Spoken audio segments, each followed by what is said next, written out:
Hi guys, welcome to another exciting video. So yesterday something awesome happened, and awesome is, I'm not using that word lightly, it was awesome. I attended a taping of a Big Bang Theory episode in Burbank, California, Los Angeles. I've been a fan of the Big Bang Theory for many years, not from the beginning. I didn't actually like it in the beginning. When I saw the previews and when I saw the trailers, I was like, it sounds kind of weird. Um, it just sounded too nerdy for me. But I got into it in early 2012, 2013. But once I got into it, oh my God, did I get into it? I became a real fan, and I've watched the show ever since. So the show actually. So I want to talk about how the Big Bang Theory changed my life.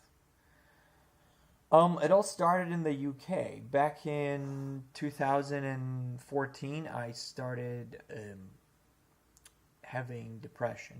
I think it was mostly because I was single and my life felt like it wasn't really going anywhere. A lot of my friends started settling down. They were dating. They started moving in together, having kids, getting married. And my life felt like I was getting left behind. I was never lucky in my romantic relationships. I could never find someone to settle down with. I had some roommates in my house, but it wasn't the same as having a partner. But most of the time I lived alone in my house. And um, I would come home from work. I had a career in banking, but I didn't enjoy my job that much. It wasn't really made for me. It wasn't my kind of work. It wasn't suited to my personality and my talents and my skills. I could do it adequately, but I didn't enjoy it, and I didn't want to be great at it. So my periods of depression were seasonal. Summers were usually okay, and the period around Christmas and New Year's was okay. But anything, and also after Christmas, I would always go to the U.S. I would always go to the U.S. for New Year's Eve and stay with friends and family in Nevada or North Carolina. So that was always fun because it lifted me up, and I loved being in the U.S. and I loved visiting. But every time I came back, it was hard to come back to England. Then my trips to the USA were like taking speed amphetamine, which I have taken. So when you take speed amphetamine, you're on this high and you're loving it, and you feel like you can do anything, and you want to talk to everyone about everything, and you have a deep connection with everyone. But then there's the period of crashing, and the crash is awful. I hate crashing from speed amphetamine. I don't recommend it. I don't recommend taking that. But if you do take it, or if you have taken it, you know what I'm talking about. The crash is horrible. It's just you can't shake it off. It lasts a long time. It made me suicidal. So, that aside, when I came back from the States, it was almost like being on some sort of a high while I was in America. When I came back to England, it was depressing.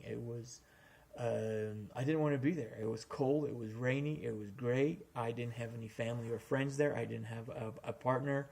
At least my friends had their families. They had their partners. It was different for them. They could still have fun. I didn't have that. I would come home alone and just be miserable.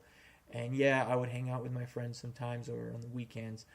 But like Monday, Tuesday, Wednesday, imagine coming home and you're alone and all you have is your TV. And that's when the Big Bang Theory comes in. I would get home on those depressing days, and I would turn on the TV and I would just watch it for an hour. I would watch the two episodes that kicked in at 6 o'clock on Channel 4, with the cast of the Big Bang Theory. I would have this hour with the show. It got worse in 2015, and the worst period was from September to December, and from January until whenever it decided to get warm, so usually April. So I would get home and I would watch the Big Bang Theory at 6 o'clock. And it was the perfect escape. As I sat there alone in my house, and it was raining outside, it was cold, gray.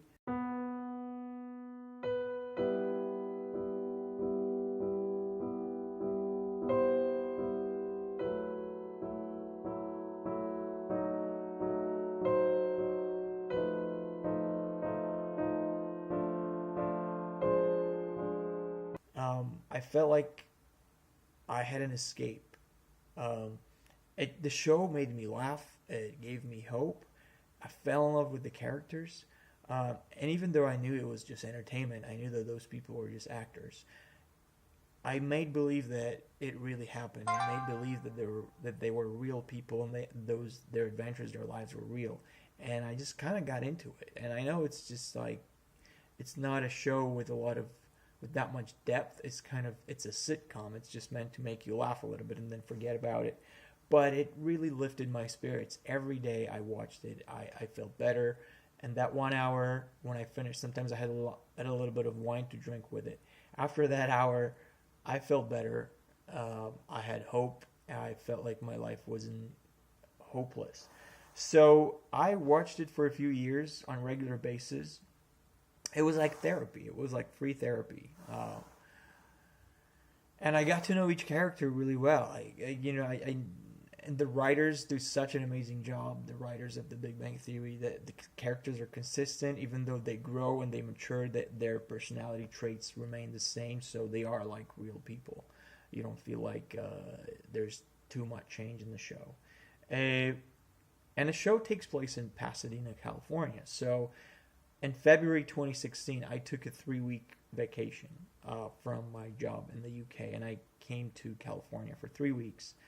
I didn't stay 3 weeks in California, but I visited Pasadena. I visited Los Angeles, where the place where the show takes place, and I loved it. I just fell in love with the place. I have a couple of videos on YouTube of me driving in LA from that year.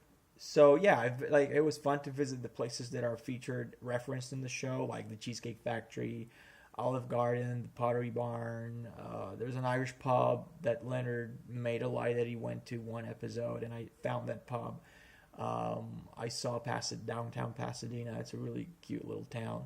It's a suburb of LA, but it's very pretty. So after that trip, I then drove on to Texas. I rented a car and I drove from LA to Austin, Texas. It was a 3-week road trip, and I stopped with several friends on the way. But that trip was very special because on that trip I decided that I was going to move to the States.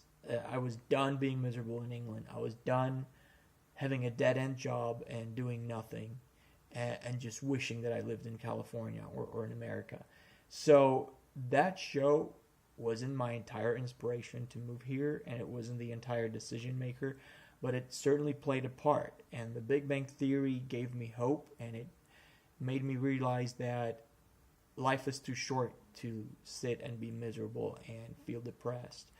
That show made me believe that, in part, that you should pursue your dreams and you should never give up on what you want to do.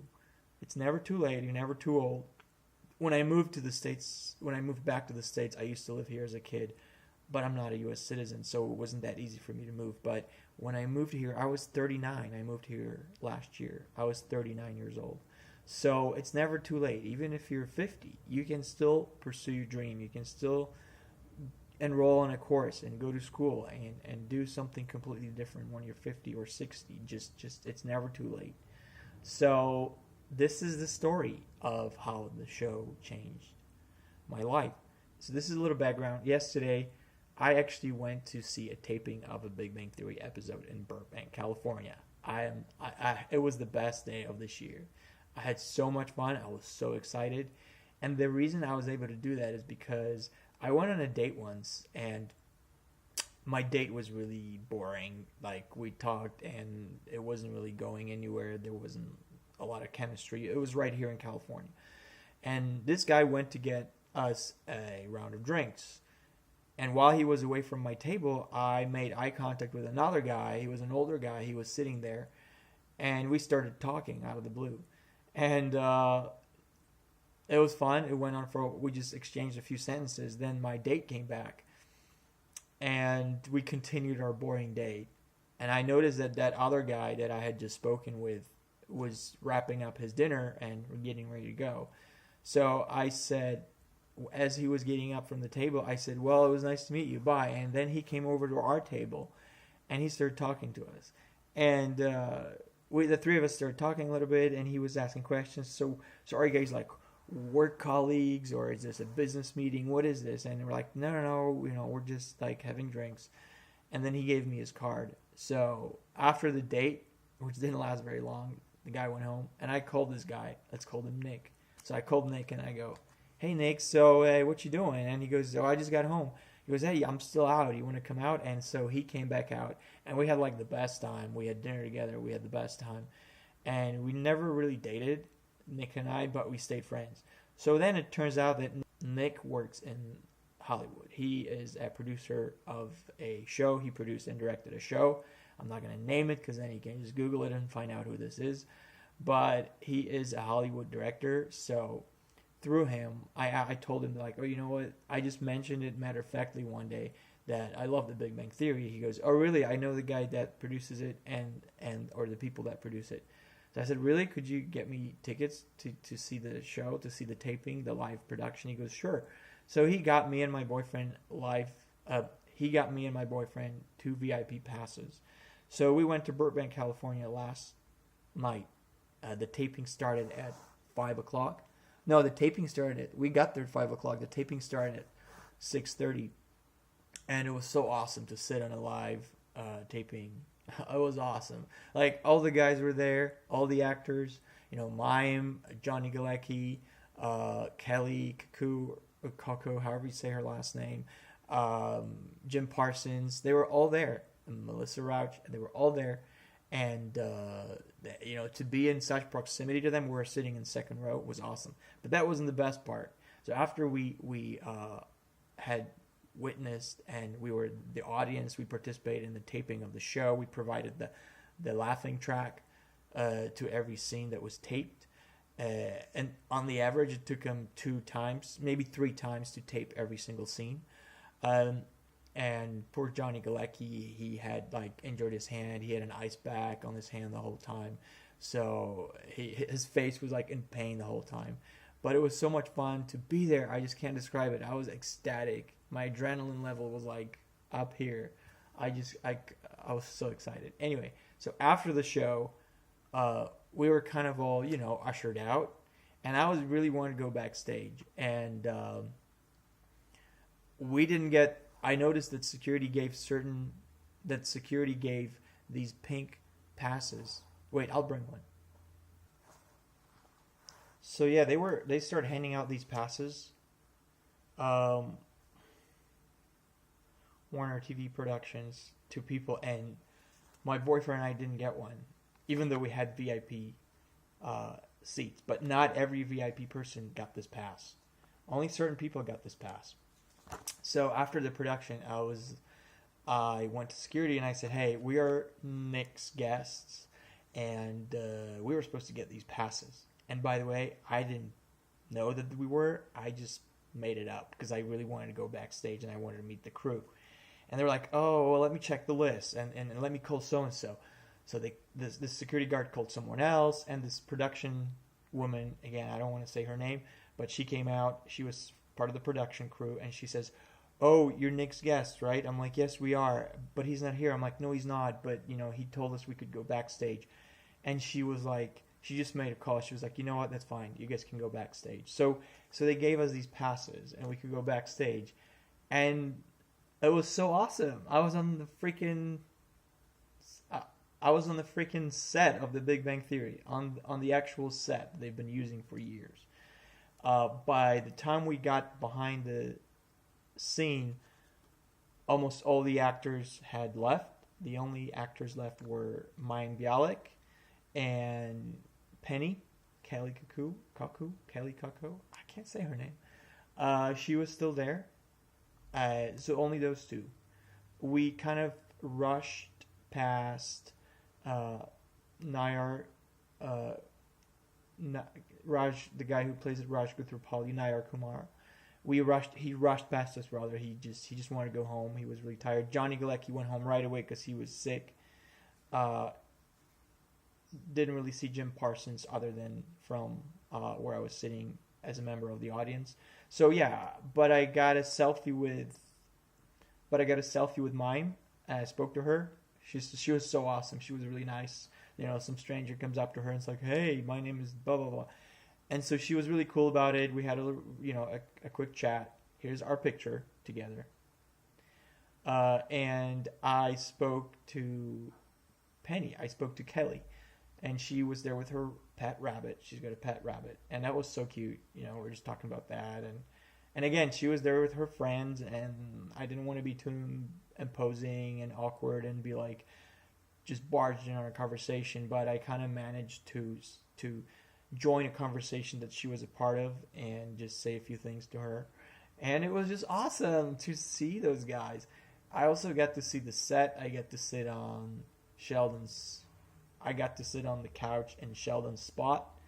I got to see the broken elevator, which of course isn't a real elevator. I got to walk on the steps. Oh, hello there. Let's go see. In their apartment, and I saw the comic book store. Yeah, it was just awesome. It was like the best day of 2018 for me, as far as exciting things. Or no, maybe I shouldn't say. Maybe the best day was when I met my boyfriend. I don't know. No, that was like one single best package of emotions and just packed into one day for sure. There was a guy there whose entire job was to entertain the audience while they changed the sets. Because they had to change the set several times and move the cameras, and it took time. So the audience would just otherwise have to sit there and not know what to do because they took our phones. So we didn't have our phones with us. We couldn't take any pictures of while they were filming. I had to get my phone later, as I said. I got my phone later from the security, but during the taping, no phones were allowed. And this guy was entertaining us with tricks and stories and trivia and silly contests, and he was like asking people to sing songs. And at one point, he pulled out an autographed picture of the Big Bang Theory cast, and he's like, "Okay, who claps the loudest will get this picture." And I was sitting pretty close to this guy. I was sitting like maybe 10 feet away from him, and I think that he may have been gay. So I gave him like my best cute smile and, you know, a little gleam in my eye, and I just gave him this nice look, and I smiled at him, and I was clapping like super, super, super hard. I was like, yeah! And this guy caught my eye, and he gave me the picture. I was like, damn, yeah. So here's the picture that I got of the Big Bang Theory cast, autographed. I'm so psyched. Isn't that cool? So anyway, that was my experience of the Big Bang Theory, and I wanted to share it with you guys. I hope you enjoyed this video, and keep watching the show because it's almost over. This is the last season.